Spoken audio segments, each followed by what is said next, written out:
మర్చిపోయాను. ఇప్పుడు రాంపుత్రి గారి పేజ్ నెంబర్ గుర్తు చేయండి ఒకసారి మళ్ళీ మీరు.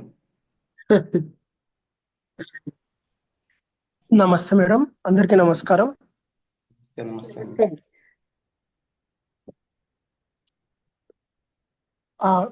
మేడం పేజ్ నంబరు 214 అండి. 219 కదా, 219. 218 అవుతుంది. Okay okay madam. చెప్పండి. ఇప్పుడు రికార్డింగ్ స్టార్ట్ చేసాం కదా. Okay madam. ఓం శ్రీ సద్గురుభ్యో నమః.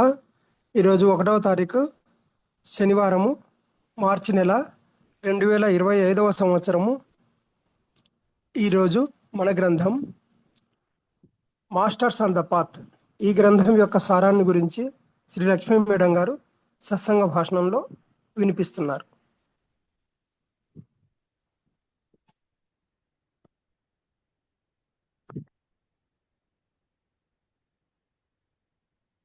ఓకే, అందరికీ నమస్కారం. ఇవాళ మొదలు పెడదాం. అయిపోయింది, కొంచెం చదవచ్చు. అంటే క్రీస్తు డ్రామాలో ఈ డీటెయిల్స్ అన్నీ కూడా మనకి ఏం జరుగుతోంది అన్న దాంతో కనెక్షన్ ఉంది. క్రీస్తు చాలా అద్భుతమైనది, అసాధారణమైనది. లాజరస్ని లేపడంలో ఆయన సాటర్డే చేశాడు. And it was very largely. దాని ఫలితంగా ఆయన భూమి మీద ఉన్న జయాన్ని పొందాడు. అందరు ప్రజలు ఆయన దగ్గరికి వచ్చారు. ఆ చనిపోయిన వ్యక్తి లేచాడని తెలిసి, అంటే చనిపోయిన లాజరస్ని బతికించాడని తెలిసి ఆయన కోసం వెయిట్ చేశారు. ఆయన ఇంటి నుంచి వచ్చేసరికల్లా జెరూసలేంకి వెళ్ళే మార్గంలో ఆయన్ని రిసీవ్ చేసుకున్నారు. ఒక రకమైన అంటే చప్పట్లతో, ఒక ఎంతో గొప్ప ఫీలింగ్ ప్రదర్శించి ఆయన్ని, అతన్ని ఒక treated him as in the east they still treat any one whom they think to be Holi. పవిత్రమైన వాళ్ళని తూర్పు దేశాల్లో ఎలా చూస్తారో అలాగే ఆయన్ని ట్రీట్ చేశారట. అందుకనే హీ వాజ్ చాలా మంది ప్రజలు ఆయన ఎస్కాట్ చేశారనమాట. ఎంతో ఉత్సాహంతో జెరూసలేం వరకు. అండ్ ఆ చిన్న భూమి మీద, అంటే భూమి మీద ఉన్న ఆ చిన్న గుర్తింపుని ఆయన పొందాడు. ఆయన సహజంగా ఎప్పుడైతే ఎక్కువ జనం ఉంటారో ఆయన అవకాశం వినియోగించుకుని వాళ్ళకి బోధ చేస్తాడు. ఆ టెంపుల్లో ఆయన అడ్రస్ చేశాడు. ఎంతో గొప్ప క్రౌడ్స్ వచ్చాయి, అంటే జనాలు వచ్చారు ఆయన్ని చూడ్డానికి, వినడానికి. అది సింబాలిక్ గా జరిగింది అదే. అంటే ఎవరైతే ఎవరికైతే ఆ ఇనిషియేషన్ ఇవ్వబడుతుందో ఆయన ఆకర్షించబడతాడు అందరి చేత. ఆయనకి ఒక రకమైనటువంటి పాపులారిటీ వస్తుంది, గుర్తింపు వస్తుంది. అప్పుడు ఆయనని అంటే అతన్ని ట్రైటర్స్, అంటే క్రూరంగా పాలించేటటువంటి వాళ్ళు ఆయన్ని తప్పు మార్గం, ఆయన చెప్పిన దాన్ని తప్పుగా చెప్తారు. So that it appears to be will. అందుకని ఆయన బోధలన్నీ చాలా చెడుగా కనబడతాయి. అలాగే రూస్ బ్రోక్ అనే ఆయన ఏం చెప్పారంటే, ఈ అన్హ్యాపీ, అంటే అసంతోషంగా ఉన్న వాళ్ళు అన్ని మంచి విషయాలు వాళ్ళకి లేకుండా అయిపోతాయి. భూమి మీద ఉన్నాయి వాళ్ళ స్నేహితులు, వాళ్ళ బంధువులు అందరూ కూడా, అంటే అన్ని రకాల జీవులు వాళ్ళ పవిత్రతను తప్పుగా అవగాహన చేసుకుంటారు, అసహించుకుంటారు. మనుషులు అతనికి చెడుగా చెప్తూ ఉంటారు. ఆయన చేసిన ప్రతి పనిని వాళ్ళు రిజెక్ట్ చేస్తారనమాట. అంటే ఆల్ దోస్ ఆయన చుట్టూ ఉన్న వాళ్ళందరి చేత వాళ్ళు తిరస్కరించబడతారు. వాళ్ళు చాలా బాధకు గురవుతారు, ఎన్నో రకాలైన జబ్బులతో కూడా. అప్పుడు ఒక షవర్ అన్నది, అంటే అందరూ కూడా నానా రకాల నిందలు, తిట్లతోటి వాళ్ళని తిడతారు. జగత్తంతా వాళ్ళని రిజెక్ట్ చేస్తుంది. అప్పుడు గెత్సెమాన్ అనే గార్డెన్ లో ఉన్న scene, Christ feels himself utterly forsaken, అంటే పూర్తిగా మర్చిపోబడతాడు. And then he is held up to derision and crucified. అప్పుడు ఆయన్ని క్రూసిఫిక్షన్ కి ఆయన్ని హోల్డ్ చేస్తారు. సరే, హలో,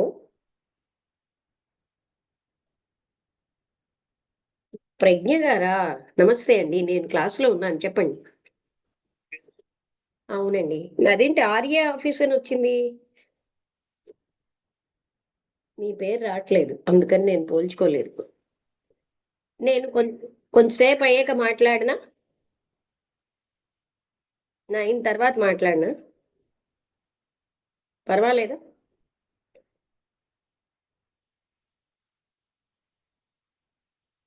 సో ఆయనేమో క్రీస్ట్ అట్టర్లీ ఫర్ సెకండ్ ఆయన అంటే క్రూసిఫిక్షన్కి తీసుకెళ్తారు. అంటే తను ఏమంటాడు, వై హ్యాస్ దో ఫర్సేకెన్ మీ, నన్ను ఎందుకు ఇలాగా విడిచేసావు అని అడుగుతాడు. దానికి మేడం బ్లవెట్స్కి ఏం చెప్పారంటే, నువ్వు నన్ను ఈ విధంగా ఎందుకు అంత ప్రభావితంగా గ్లోరిఫై అంటే అంత గొప్పగా ఎందుకు చూస్తున్నావు అని అడుగుతాడని మార్చారు. ఈ రెండిట్లో ఏది రైటో నాకు తెలియదు, కానీ రెండిటికి కూడా అర్థం ఉంది అని చెప్పి దానికి నిన్న మనం చదువుకున్నాం. అంటే ఆ తర్వాత అతను ఏ రకమైన చలనం లేని స్థితి నుంచి పాస్ ఆన్ అవుతాడు. టైం అండ్ స్పేస్ అక్కడ ఉండవు. ఆ ట్రయల్కి 2 ఆబ్జెక్ట్స్ ఉన్నాయి. Candidate may be able fully to sympathise with those to whom Avichi comes as a result of their actions. అంటే వాళ్ళ యొక్క పని ఫలితంగా అవిచి అన్నది ఒక రకమైన నరకం అనుకుంటాను. Secondly, he may learn to stand absolutely apart from everything external. ఆయనకి నేర్చుకుంటాడు బాహ్యమైన అన్నిటికీ అతీతంగా నిలబడ్డం. Triumphant in his utter certainty, అంటే నిశ్చయంగా ఆయన జయప్రదంగా ఉండి ఆయన లోగోస్తో ఆ పరబ్రహ్మతత్వంతో ఒకటి అవుతాడు. And that this overwhelming consternation, అంటే ఇంతవరకు జరిగిందంతా caused by the sensation of isolation from him is nothing but an illusion. అంటే ఇతన్ని సెపరేట్ చేయడం, అసహించుకోవడం, ఇదంతా కేవలం భ్రాంతి మాత్రమే, an illusion and a temptation. అది ఒక టెంప్టేషన్ కూడా. కొంతమంది అక్కడ బిఫోర్ దిస్, దానికి ముందే కొలాప్స్ అయిపోతారు, ఈ టెరిబుల్ టెస్ట్కి ముందే, and have had to go back. వాళ్ళు వెనక్కి వెళ్ళిపోతారు, అక్కడ మళ్ళీ ప్రారంభిస్తారు వాళ్ళు మీదకి ఎక్కడం, హయ్యర్ లిమిటేషన్స్ వరకు వెళ్ళడానికి. ఏ వ్యక్తి అయితే ఫర్మ్గా నిలబడతాడో, ఇంత భయంకరమైనటువంటి పీడకల అన్నదాన్ని ఒక వండర్ఫుల్ అనుభవం అన్నమాట. హవెవర్ ఫార్మిడబుల్, అది ఎంతలాగా ఉన్నా సరే, so that while to the trial itself the interpretation why hast thou, నువ్వు నన్ను అందుకనే ఎందుకు వదిలేసేవన్నది రైటే, how thou dost glorify me, అంటే అతన్ని ఉన్నత స్థాయికి తీసుకొచ్చాడు కదా. ఆ రెండు కూడా express the feeling of the man who comes forth from it victorious. అందులోంచి జయప్రదంగా వచ్చిన వ్యక్తిలోంచి ఆ టైప్ ఆఫ్ ఫీలింగ్ అన్నది, అంటే అతను విక్టోరియస్ గా బయట చాలా ఉన్నత స్థాయికి వచ్చేసాడు. అది అంటే అది రైటే ఇది రైటే అని చెప్తున్నారు. ఈ ఇనీషియేషన్స్ అన్నవి మిగతా ఇనీషియేషన్ కంటే చాలా డిఫరెంట్గా ఉంది. ఇక్కడ స్ట్రేంజ్ అంటే చాలా విచిత్రమైన 2 రకాల సఫరింగ్స్, విక్టరీ సఫరింగ్ 2 ఉంటాయి. ఇంతకు ముందు ఇనీషియేషన్లో క్రిస్టియన్ సిస్టమ్ ప్రకారం ఒక డెఫినిట్ ఫ్యాక్ట్, అంటే బర్త్ ఒకటి, ద బాప్టిజం, ద ట్రాన్స్ఫిగరేషన్, మార్పు చెందడం. But in order to represent this 4th initiation, ఈ 4th ఇనిషియేషన్ ని రిప్రజెంట్ చేయడంలో ఒక వరుస క్రమంలో సంఘటనల్ని కూడా అవసరమే. ఈ క్రూసిఫిక్షన్ అలాగే రకరకాలైన బాధలు ఇదంతా కూడా సైడ్, ఆయన యొక్క ఇనిషియేషన్ లో ఒక సైడ్. అలాగే రిసరెక్షన్, అది అతను జయప్రదంగా అందులో చావులోంచి బయటకు వచ్చేయడం ఇంకో సైడ్.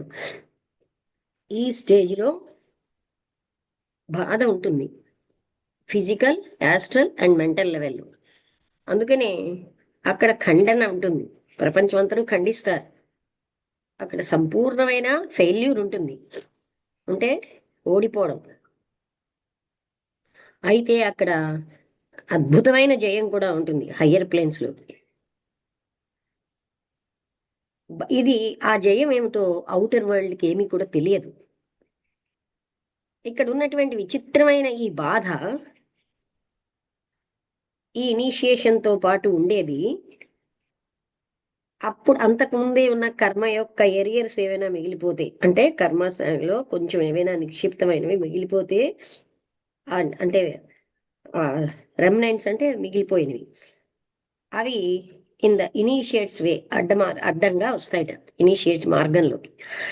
అందుకని ఆయన అండ్ ద పేషెన్స్, ఆయనకు ఉన్నటువంటి ఆ సహనం, అలాగే ఆనందం, ఆయన ఎంతకాలం ఉన్నది, then have great value in the strengthening of his character. ఆయన క్యారెక్టర్ని బలపరచడంలో దానికి చాలా విలువ ఉంది. ఆయన help to determine the extent of his usefulness in the work which lies before him. ఆయన నిశ్చయించుకుంటాడు, నా ఎదురుగుండా ఉన్న పనిని నేను ఎంత జయప్రదంగా చేస్తాను అనేది చాలా నిశ్చయంగా ఆయన తన ఎదురుగుండా, అంటే ఏమిటి ఉన్నది, మానవాళికి హెల్ప్ చేయడం అన్నది నేను ఇంకా నిశ్చయంగా చేస్తాను, ఇంకా మరి ఏ రకమైన డీవియేషన్ లేకుండా అని. ఈ క్రూసిఫిక్షన్, రిసరెక్షన్ ఇవేం సింబలైజ్ చేస్తున్నాయంటే, ఒక యాన్షియంట్ ఈజిప్షియన్ ఫార్ములా అన్నమాట ఇది. అప్పుడు క్యాండిడేట్ వుడెన్ క్రాస్ మీద గట్టిగా కట్టబడ్డాం, హీ షెల్ డై, ఆయన చనిపోతాడు, హీ షెల్ బి బరీడ్, ఆయన్ని బరీ చేసేస్తారు, అంటే ఏంటి, పాతి పెట్టేస్తారు. అప్పుడు ఆయన shall descend into the underworld, అంటే కింద కింద భూమి కింద ఉన్నటువంటి జగత్తుల్లోకి వెళ్ళిపోతాడు. ఆఫ్టర్ ద థర్డ్ డే, మూడో రోజు తర్వాత ఆయన్ని మళ్ళీ వెనక్కి తెస్తారు చనిపోయినటువంటి దాంట్లోంచి. అంటే 3 రోజులు అయ్యాక క్లియర్ గా 3 రాత్రిళ్ళును, ఆ 4th అనేది still entranced candidate of those ancient days raised from the sarcophagus in which he had lain, అంటే అతను ఎందులో ఉన్నాడో అందులోంచి ఆయన లేస్తాడు. And born into the outer air as at the eastern side of the pyramid or temple. ఆయన అప్పుడు eastern side లో లేస్తాడు, ఆ టెంపుల్ గాని పిరమిడ్ లోని. ఈ first rays of the rising sun, అంటే సూర్యకిరణాలు, మొట్టమొదట సూర్యోదయం అయిన కిరణాలు ఆయన ముఖం మీద పడతాయి, ఆయన్ని జాగరూకం చేస్తాయి, ఆయన ఇన్నాళ్ళు పడుకున్న లాంగ్ స్లీప్ లోంచి. అయితే ఒక పాత ప్రావెర్బ్ ఉంది, no cross no crown, cross లేదు క్రౌను లేదు, అంటే which may be taken to mean that without man's descent into matter, మనిషి మ్యాటర్ లోకి డిసెంట్, అంటే డిసెంట్ అంటే కిందకి ఉంటేనే గాని ఆయన binding on the cross of matter, ఆ మ్యాటర్ తోటి, క్రాస్ యొక్క మ్యాటర్ తోటి కట్టడం అన్నది ఉండదు. It would have been impossible for him to gain the resurrection and receive the crown of glory. అంటే ఆ శిలవ మీద అతన్ని బంధిస్తేనే కానీ ఆయనకేమని అంత వైభవాన్ని మళ్ళీ తిరిగి రావడం అనేది ఉండదు కదా. అంత గొప్ప కిరీటం పెట్టి ఆయన ఉన్నతంగా వచ్చారు. కానీ ఈ పరిమితత్వం, అంటే through the sorrow and trouble he has gained the victory. బాధ, దుఃఖము, వీటన్నిటితోటి ఆయన ఈ విక్టరీ, జయాన్ని పొందాడు. It is impossible for us to describe that resurrection. All words that we can employ seem to sully its splendour. అంటే మనం ఆ రిసరెక్షన్ యొక్క వైభవాన్ని డిస్క్రైబ్ చేయలేం, ఎందుకంటే ఆ పదాలన్నీ కూడా అక్కడ ఉన్నటువంటి వైభవాన్ని తగ్గించేవే. అందుకని ఏ ప్రయత్నం అయినా సరే దాన్ని వర్ణించడానికి అది తప్పుడుగానే ఉంటుంది. ఇది మాత్రం మనం చెప్పగలం ఏంటంటే, ఒక కంప్లీట్ విజయం అన్నది, సంపూర్ణమైన విజయం అన్ని దుఃఖాల నుంచి, అన్ని బాధల నుంచి, అన్ని కష్టాల నుంచి, అన్ని రకాలైనటువంటి టెంప్టేషన్స్ నుంచి, ట్రయల్స్ నుంచి ఆయనకు వచ్చింది. It is his for ever because he has conquered. అది అతనికి శాశ్వతంగా ఉండిపోతుంది, ఎందుకంటే ఆయన జ్ఞానంతో, అంతరంగిక బలంతో దాన్ని జయించాడు. We may recall how Lord Buddha proclaimed his freedom. Lord Buddha ఏ విధంగా చెప్పాడు తను పొందింది, ఇలా కిందన ఉంది. అంటే ఎన్నో జన్మలు అయ్యాయి, seeking ever him who wrought, ఎవరైనా ఉన్నారా అని ఇలాంటివన్నిటినీ పాస్ చేసిన వాళ్ళని వెతుకుతూ ఉంటారు. These prisons of the senses, అంటే ఇంద్రియాలు అనేటువంటి ప్రిజన్స్ అన్నారండి. అంటే ఏమిటి, ఇవి జైళ్ళు అనమాట. ఈ జైళ్లలోంచి బయటకు వచ్చిన వాళ్ళు. Sorrow fraught sore was my causeless strife, నా యొక్క సీజ్లెస్ అనంతమైనటువంటి ఈ పోరాటం అన్నది చాలా బాధాకరంగా ఉంటుంది. బట్ నౌ, కానీ ఇప్పుడు, thou builder of this tabernacle, thou I know thee, never shall thou build again those walls of pain. అంటే దీన్ని ఎంతటిని నువ్వే తయారు చేసావు. ఐ నో దట్ నెవర్, అది మళ్ళీ నాకు ఎప్పుడు ఆ పెయిన్ అన్నది ఉండదు. ఆ గోడలు, పెయిన్స్ తో ఉన్న గోడలు, బాధలతో ఉన్న ఆ గోడలు, not raise the roof tree of deceits, అలాగే మోసాలు అనేటటువంటి దాంట్లోంచి గాని, nor lay fresh rafters on the clay, అదే క్లే మీద పెద్ద పెద్ద రాప్టర్స్ అన్నవి వేయడం గాని, broken by thy house is and the ridge pole spirit delusion fashion it. అంటే భ్రాంతి అన్న దాంట్లోకి ఇంకా నేను ఇంకా వెళ్ళే అవకాశం లేదు. అంటే ఇన్ని బాధలు కూడా ఆ ఇంద్రియాలతో జైల్లో ఉండడం బట్టే మనకు వచ్చాయి. అందుకని ఇప్పుడు నాకు అవేమీ లేవు అని అన్నిటినీ అధిగమించానని బుద్ధుడు చెప్తున్నాడు అనమాట. అవన్నీ ఇప్పుడు అలాంటివేవి పై వర్ణించినవి ఏవి లేవు అని. డెలివరెన్స్ టు అబ్టైన్, అన్నిటిలోంచి నేను ఫ్రీడమ్ ని పొందాను అని. అంటే ఇక్కడ దీన్ని ఒక రకంగా సింబాలిక్ గా చెప్తున్నారనమాట. అంత సఫరింగ్ ఉన్నప్పుడే అందులోంచి మళ్ళీ రిసరెక్షన్ ఉంటుంది, అంటే ఉన్నత స్థాయికి వస్తారు. అంత ఎప్పుడు కూడా ఉన్నత స్థాయికి రావాలంటే చాలా సఫరింగ్ అనేది అది. ఇవన్నీ అంటే మనం ఏంటి, మన వ్యక్తిత్వాన్ని చాలా గొప్పగా గట్టిగా పట్టుకుంటాం, ఇంద్రియాల సుఖాలని గట్టిగా పట్టుకుంటాం. అందుకని మన పేరు ప్రతిష్టని గట్టిగా, అవన్నీ కూడా అక్కడ అందరి చేత నువ్వు నథింగ్ అని నేను చెప్పాను కదండి. మనం చూసుకుంటే వాళ్ళు నన్ను గౌరవిస్తున్నారు, వీళ్ళు నన్ను ఇష్టపడుతున్నారు, ఇలాంటి నమ్మకాలతో మనం జీవిస్తున్నాం. ఇవన్నీ లేకపోతే మనం ఉండగలమా? అది మనకి ఇక్కడ అది ట్రయల్ జరిగిందనమాట. ఇంకా అతనికి సకల మానవాళి, సకల దేవతల నుంచి కూడా ఆయనకి ఏ రకమైన అంటే రికగ్నిషన్, గుర్తింపు లేదు. అందరూ కూడా ఆయన్ని హేట్ చేస్తూ ఉంటారు, అసహించుకుంటారు. అలాంటి పరిస్థితిలో కూడా నిశ్చలంగా ఉండి పైకి వచ్చిన వాడే అలాంటి వాళ్ళనే ఆ ఇనిషియేషన్ పొందగలరు. అందుకని అంత సులువుగా అనేది కాదు. అంటే ఇప్పుడు మనం ఏమనుకుంటాం, మన వాళ్ళందరూ హాయిగా ఉండాలి, మన ప్రాపంచిక సుఖాలు బాగానే ఉండాలి, మనకు ఆత్మజ్ఞానము లేదా బ్రహ్మజ్ఞానం వచ్చేయాలంటే అది అవ్వదు అని ఇక్కడ మనకు అర్థమైంది. నిర్వాణ అన్న టాపిక్ ఇది. అర్హత్ హన్స్ ఫోర్త్ అంటే ఫర్ ద అర్హత్ అంటే ఇప్పుడు చాలా మంది ఏం చేస్తుంటారండి, మన అందరికీ కొంచెం అనుకూలంగా ఉండాలని, మీరు ఇలానే ఉండొచ్చండి, అయినా మీరు పొందగలరండి, ఇలా చెప్తారనమాట. వాళ్ళకి ఆ గైడెన్స్ సరిగ్గా లేకపోతే వాళ్ళ లాంటి వాళ్ళు ఇంత కష్టమైన మార్గం అంటే భయపడతామనో మరి తెలియదు. కానీ ఏంటి, మీరు మామూలుగానే ఉండొచ్చు, అయినా మీకు ఆ పరమజ్ఞానం వచ్చేస్తుందని చెప్తూ ఉంటారు. అది అటువంటి టీచింగ్స్ వాటిని. అందుకనే మన వాళ్ళు మామూలుగా ఇది బ్రహ్మజ్ఞానం ఏంటి అంటే మహా కష్టమైన సుమా అని చెప్పడానికి. అసలైనటువంటి ఆ స్థితికి చేరాలి అంటే లేస మాత్రమైన మోహం అన్నది కానీ, ప్రేమ అన్నది కానీ, మన అందరు అసహించుకున్న ఆ అనంతమైనటువంటి ఆ నిశ్చలత్వంతో ఉండగలగడం అన్నది చాలా, అది అప్పుడు మాత్రమే. అంటే ఇన్ని రకాలు భౌతికంగా డిసీజెస్ వచ్చేస్తాయి, దేవతల నుంచి సహాయం రాదు, మనుషుల నుంచి రాదు, ఆత్మీయులు ఉండరు, బంధువులు ఉండరు, ఒంటరిగా నిలవాలి. ఆ స్థితిని పాస్ అవుతేనే ఆ క్రౌన్ అన్నది వస్తుంది. అంటే ఆ నెక్స్ట్ ఇనిషియేషన్కి వెళ్తాం. మన వాళ్ళు చాలా మంది వాళ్ళు ఇలా చెప్పారండి, వీళ్ళు ఇలా చెప్పారండి, ఎందుకనంటే నేను నిన్నను రాంబుద్ర గారిని పోల్చొద్దన్నానంటే అవధూత్ అంటే ఎన్ని ఇనిషియేషన్లు తీసుకున్నాడో మనకి తెలియదు. అలాంటి వాళ్ళని పోల్చామంటే అవధూత స్థితి ఏమిటో మనకి తెలియదు. అలా వాళ్ళకి ఫస్ట్ ఇనిషియేషన్ అయిందా, సెకండ్ ఇనిషియేషన్ అయిన వాళ్ళని అవధూత్ అంటారో మనం ఇక్కడున్న టెర్మినాలజీలో మనకి తెలియదు కనుక పోల్చొద్దన్నాను. అది తెలిసినప్పుడు ఓకే. తర్వాత అర్హత్ హెన్స్ఫోర్త్ ఇప్పుడు ఏంటంటే ఇలా ఉన్న స్థితిని అర్హత స్థితి అంటారు. Consciousness of the buddhic plane is his while still in the physical body. అంటే ఆయన ఇంకా ఫిజికల్ బాడీలో ఉండగానే ఆ బుద్ధిక్ ప్లేన్ కాన్షియస్నెస్ అన్నది, and when he leaves that body in sleep or trance, ఆయన బుద్ధిక్ ప్లేన్కి వచ్చేసాడు అనమాట. He passes at once into the unutterable glory of the nirvanic plane.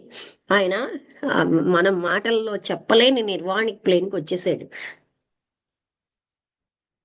తర్వాత at his initiation he must have at least one glimpse of that nirvanic consciousness. ఆయనకి ఆ initiation లో నిర్వాణిక్ consciousness యొక్క glimpse ఒకటైనా సరే వస్తుంది. As at the first initiation there must be a momentary experience of the buddhic. అంటే first initiation లో క్షణభంగురంగా బుద్ధిక్ ప్లేన్ యొక్క అనుభవం వస్తుంది. And now his daily effort will be to reach further and further up into the nirvanic plane. ఇప్పుడు ఆయన యొక్క ప్రయత్నం ఏమిటి అంటే నిర్వాణిక్ ప్లేన్ రీచ్ అవడమే.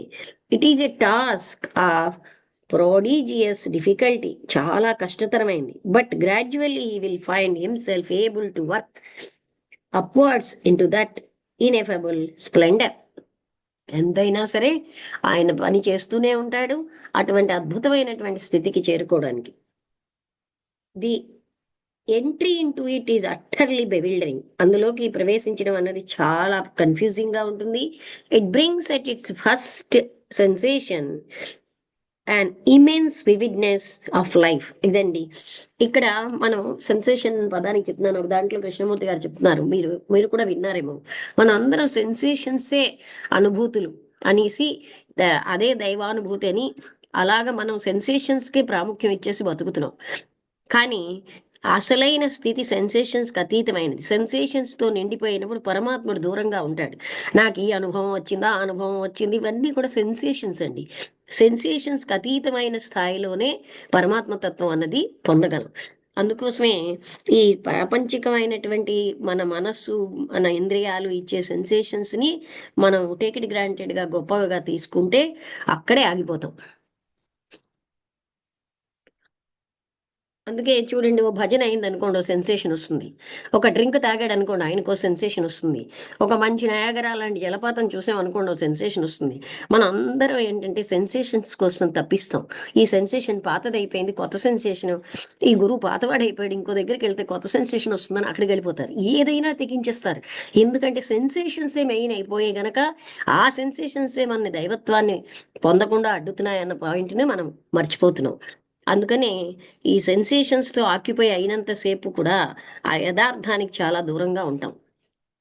అది ఒక టాపిక్లో కృష్ణమూర్తి గారి దాంట్లో మనం చదివాం అనుకుంటాను. అందుకని ఇక్కడ the entry into is utterly baby చాలా కన్ఫ్యూజింగ్గా ఉంటుంది. First sensation and intense vividness of life, జీవితం యొక్క చాలా విశాలత్వం అన్నది ఆయన ఫీల్ అవుతాడు. Surprising even to him who is familiar with the buddhic plane. ఆయనకి బుద్ధిక్ ప్లేన్తో కొంత అంటే అలవాటు ఉన్న కూడా అది కూడా చాలా ఆశ్చర్యంగా ఫీల్ అవుతాడనమాట. Who is familiar with the buddhic plane అంటే అతనికి కొంచెం ఫెమిలియారిటీ ఉంది బుద్ధిక్ ప్లేన్తో, అయినా సరే అక్కడున్న వైభవాన్ని, చాలా అంటే విశాలమైన జీవితాన్ని ఆయన అద్భుతంగా తీసుకుంటాడు. ఆ ఆశ్చర్యం అన్నది మొదట వచ్చింది, దో ఇన్ ఏ లెస్సర్ మెజర్, కొంత తక్కువగా వచ్చినా ఇలాంటిది వచ్చింది. ఆయన ఫస్ట్ టైం వన్ ప్లేన్, ఒక ప్లేన్ నుంచి ఇంకో ప్లేన్కి వెళ్ళగానే అలాంటి అద్భుతమైన ఆశ్చర్యం వస్తూనే ఉంటుంది. we rise first in full and clear consciousness from the physical plane to the astral. అంటే భౌతికం నుంచి కామశరీర ప్లేన్లోకి వచ్చేసరికి we find the new life to be so much. అక్కడే మనం ఎంతో విశాలంగా ఉంది కొత్త జీవితం అనుకుంటాం మనకు భూమి మీద ఉన్న తెలిసిన దానికంటే. అప్పుడు మనం ఏమంటాం, నాకు తెలుసు ఇప్పుడు జీవితం ఏమిటో నాకు తెలిసింది. But I have never known, ఇది ముందేది నాకు తెలియదు ఇంతకు ముందు అని అనుకుంటాం. అలాగే మనం మెంటల్ ప్లేన్లోకి వచ్చేసరికల్లా యాస్ట్రల్ ప్లేన్ నుంచి అదే ఫీలింగ్ వస్తుంది, అబ్బా ఇంతకు ముందు జీవితం కంటే ఇదే చాలా బాగుందని. Astral was wonderful but it was nothing to the, ఎంతో అద్భుతమైన యాస్ట్రల్ కానీ మెంటల్ ప్లేన్ దగ్గర అద్భుతమైన యాస్ట్రల్ నథింగే అని మనం ఫీల్ అవుతాం. అలాగే హయ్యర్ మెంటల్ ప్లేన్లోకి వచ్చేసరికల్లా మళ్ళీ మనకు అనుభవం వస్తుంది. ప్రతి స్టెప్పులో కూడా అదే ఆశ్చర్యం అనేది, అంటే హయ్యర్ మెంటల్ ప్లేన్ ఎంత అద్భుతమైనది అనిపిస్తుంది అనమాట. ఇంతకు ముందు ఎప్పుడు ఇది నాకు తెలియదే అని ఫీల్ అవుతామంట. ప్రతి ప్లేన్లో కూడా ఏ ఏ రకమైనది అంటే ఈ ఆలోచన నాకు, దానికి నేను సంసిద్ధం అవ్వలేదు ఇంత గొప్ప వైభవాన్ని. ఇది ఎందుకంటే చాలా దూరంగా ఉంటుందన్నమాట మన యొక్క stupendous than anything that we can imagine. మనం ఊహించుకున్న దానికంటే చాలా అద్భుతమైనది. Life on all those higher planes is an intensity of bliss for which no words exist. Higher plane లో జీవితం అంతా కూడా పరమ అద్భుతమైన ఆనందంతో ఉంటుంది. దాన్ని వర్ణించడానికి భూమి మీద ఉన్న పదాలు చాలవు. European Orientalists have translated nirvana as annihilation.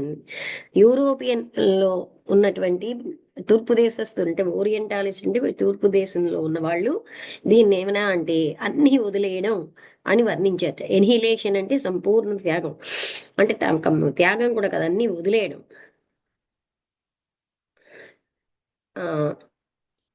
Because the word means blown out అంటే ఊదియడం అని అర్థంట ఆ పదానికి. As a light of a candle is extinguished by a breath. ఎలా అయితే ఒక్క ఊపిరితో క్యాండిల్ లైట్ ఆరిపోతుంది. Nothing could be a more complete antithesis to the truth కేమో ఇంకేది కంప్లీట్ యాంటీథీసిస్ అవ్వదు, except in the sense that it is certainly the annihilation of all the down here why know as man. అంటే దీన్ని ఇలా చెప్పడం అంటే అన్ని వదిలేయడం కాదు, అంటే మనిషికి తెలిసినటువంటి ఇంద్రియాలకు సంబంధించిందంతా వదిలేస్తున్నాం. Because he is no longer man. అక్కడ మనిషిగా లేడు ఆయన. అంటే అన్ని వదిలేసి ఉండిపోయాడని అనడం అనేది ఒక రకంగా సత్యం కాదు. ఎందుకంటే ఆయన తనకి ఇంద్రియాలకు సంబంధించిన భూమికి సంబంధించిన విషయాలన్నీ వదిలేశాడు. ఆయన ఇప్పుడు మనిషి కాదు, ఆయన భగవంతుడే. మనిషిలో భగవంతుడు అయిపోయాడు. ఏ గాడ్ అమాంగ్ అదర్ గాడ్స్. మిగతా భగవంతుల్లో ఆయన ఒక భగవంతుడు అయిపోయాడు, వాళ్ళకంటే తక్కువగా ఉన్నా సరే. అందుకని ఊహించుకోండి, ఈ మొత్తం జగత్తంతా కూడా filled with and consistent. Good morning అండి. నమస్తే. గుడ్ మార్నింగ్ అండి. అందుకని ఈ జగత్తంతా కూడా ఒక immense torrent of living light తో నిండిపోయింది. ద హోల్ మూవింగ్ ఆన్వర్డ్, అంతా కూడా ముందుకే ప్రయాణిస్తోంది వితౌట్ ఎనీ రిలేటివిటీ. అంటే ఏ రకమైన సాపేక్షత లేకుండా ఒక అంటే అంటే కంట్రోల్ లేని ముందుకే వెళ్ళిపోతుంది. Sweep of a vast sea of light, అంటే ఒక గొప్ప సముద్రం, కాంతి సముద్రంలోకే ప్రయాణిస్తుంది. Light with a purpose. ఆ లైట్ ఒక పర్పస్ తో ఉంది. ఒకవేళ దాన్ని కానీ అవగాహన చేసుకుంటే ట్రెమెండస్లీ కాన్సన్ట్రేటెడ్, అది చాలా అద్భుతంగా ఏకాగ్రతమైంది. But absolutely without strain or effort. ఏ రకమైన ఎఫర్ట్ లేకుండా, ఏ రకమైన స్ట్రెయిన్ లేకుండా ఉంటుందిట. వర్డ్స్ ఫెయిల్, దాన్ని వర్ణించడానికి పదాలు అక్కడ ఫెయిల్ అయిపోతాయి. మనం మొట్టమొదటిగా we feel nothing but the bliss of it. మొట్టమొదట మనకు ఆ పరమానందం తప్ప ఇంకేం ఉండదు. And see nothing but the intensity of the light. అక్కడ ఆ లైట్ యొక్క తీవ్రత తప్ప మరేమీ చూడం. But gradually we begin to realise. క్రమేణా మనం ఏం రియలైజ్ చేస్తామంటే, ఇంత అద్భుతమైనటువంటి ఈ కాంతిలో కూడా దేర్ ఆర్ బ్రైటర్ స్పాట్స్, ఇంకా కాంతివంతమైనటువంటి స్పాట్స్ ఉన్నాయి, న్యూక్లియై లాగా. దాని ద్వారా లైట్ అనేది పొందుతోంది ఏ న్యూ క్వాలిటీ, కొత్త క్వాలిటీని పొంది అదేం చేస్తోందంటే లోయర్ ప్లేన్స్ లోకి గ్రహించేటటువంటి విధంగా వస్తోంది. ఊజ్ ఇన్హాబిటెంట్స్, ఆ లోయర్ ప్లేన్స్ లో ఉన్న మనుషులు without this aid would be altogether beneath the possibility of sensing its effulgence. అంటే దాని గొప్పతనం అనేది అలాగ వాళ్ళ వరకు అది వెళ్ళకపోతే వాళ్ళకి అది తెలియదు. Then by degrees we begin to comprehend that these subsidiary suns are the great ones. తర్వాత మనకి అక్కడ కాంతిగా కొన్ని కొన్ని కేంద్రాలు ఉన్నాయి కదా, వాళ్ళందరూ కూడా ఆ న్యూక్లియైలా ఉన్న వాళ్ళందరూ ఆ పరమ గురువులే.